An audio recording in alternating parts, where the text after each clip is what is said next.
Narito tayo ngayon upang matunghayan ang napakainit, nagbabaga, talaga namang pinag-uusapan at latest na inaabangan ng lahat.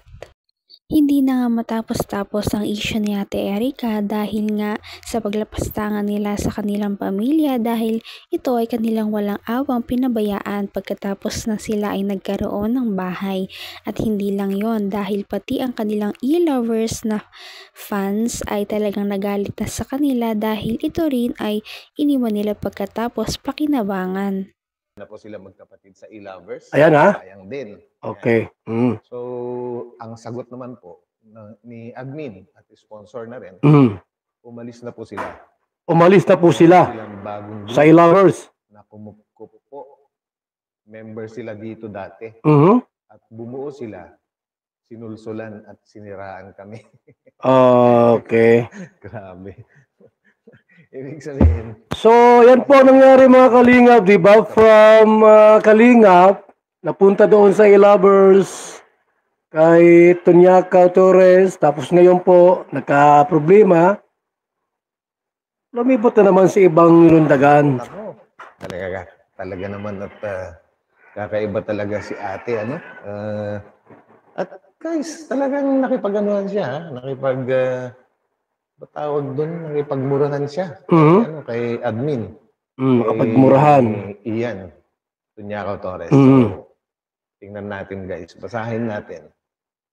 Ang sabi ni ate, aba, bakit? Humingi ba ako sa'yo? Ako ba ang kusa na sumali sa GC na ito? Ikaw ang nagpasok sa akin sa GC na ito. Huwag mo akong gawan ng kwento. Leche ka. Yun, nagmurahan na. Yan po ang sabi ni May. Ayun, galit na tuloy ngayon sa si admin. Mas leche ka. Manggagamit. 1 taon ha, lumayas ka na dito. Yan ha. Ang ginagawa mo dito. Pag pinagbabawalan mo pa kami na mag-post para hindi kayo mabash. Ipinagtatanggol kayo. Anong ginawa nyo? Puts ka. Yung parang ganun. Hindi ko nabibigkasin ng buong buo po, yung mga mura kasi. Wag na. Kapanood na mga bata hindi naman. May mga batang nanonood sa atin. So yan, basahin nyo na lang po at ipopost ko. So, umpisahan natin sa pinag-umpisahan. Ayan, ito. Si May Surita, umasya pa siya na magkakapera sa amin. Kaya hindi siya lumalabas sa GC. So yun, guys. So, talagang pinalalayas na nila. Pero ayaw pang umalis sa group chat nila. Nako. Kahit alam na niya, hindi na siya part ng plan namin. Halatang mukhang pera. Ayaw pang umalis. Halatang mukhang pera lang. Tama ang sinabi ng Kalingap. Yan. Talaga namang hindi na lamang ang pamilya ni Ate Erica ang galit na galit sa kanya, kundi ang kanyang mga fans din, lalong-lalo na ang e-lovers na talaga namang kumupkop sa kanya.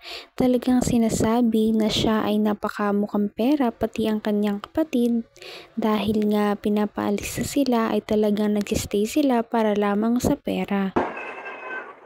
Hindi na siya part ng plan namin. Halatang mukhang pera.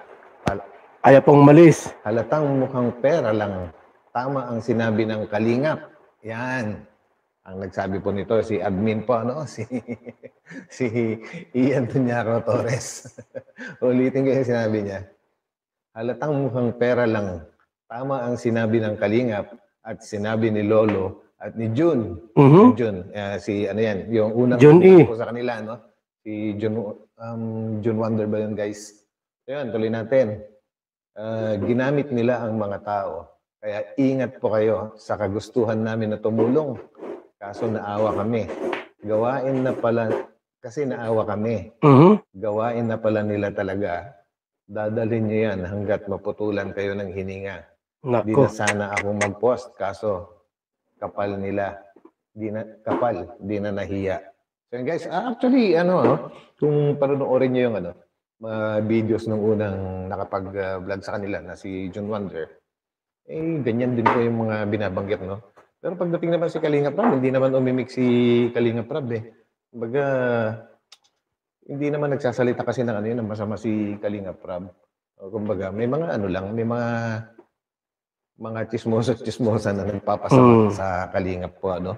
Ginagawa nila ng dahilan kung bakit umalis si ano, si Miss E. Yan. Ginagawa nila ng chismis lang dati.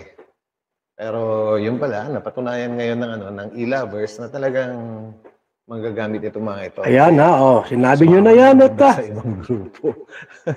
Basta yung tunay na kulay ng magkapatid. Hindi pa talaga umalis sa GC namin. Baka daw may makuha pa siya. Naku, grabe. Baka nag-expect pa kayo na ituloy namin yung travel tours in 3 countries. Hindi na po kayo kasama. Talaga, no? Di ba, hindi travel tour pala sila. Plan na yun, di po kami magsasama na kasing ahas nyo. Salamat pala sa paggawa namin ng sa pagpapagawa ng passport nyo. Baliktad tayo eh. Kami pa may utang na loob, kami raw dapat magpasalamat. Grabe na to. Sabagay, hindi natin alam yung ano guys, no? Yung buong kwento kung ano man yung nangyayari dati. Kaya binabasa lang natin yung mga post nila na may nagpadala naman sa atin.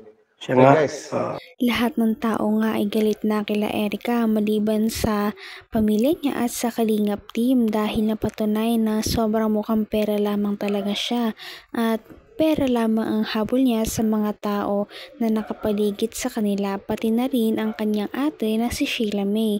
Kaya naman napakarami ang nag-aapoy sa galit kila Erica. Siya nga. Guys, ituloy po natin.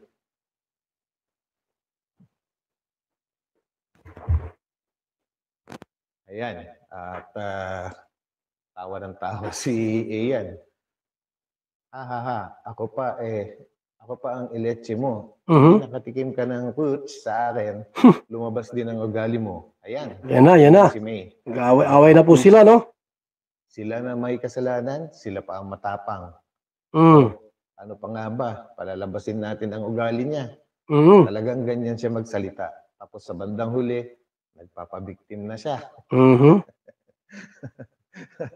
Talaga. Natatawa talaga ako guys kasi matindi yung yung pagmamalasakit ng e-lovers dati. Magkasama yan eh, no? Talaga naman eh. Sa bahay ni na Lolo para mag-interview or mang-ask yung mga ganyan. Kung napanood niyo po yung mga vlogs ng tita ni Miss E dati, naglalabas ng sama ng loob dahil sila nga yung ginagawa ng kwento na sila yung masama kaya umalis sina Miss E doon sa bahay ni na Lolo. So ngayon napatunayan na ng e-lovers na yung magkapatid talaga yung salarin masama. Yan na. Tuloy natin. What you see is what you get. Tawa na lang ang ibang admin na nagbabasa.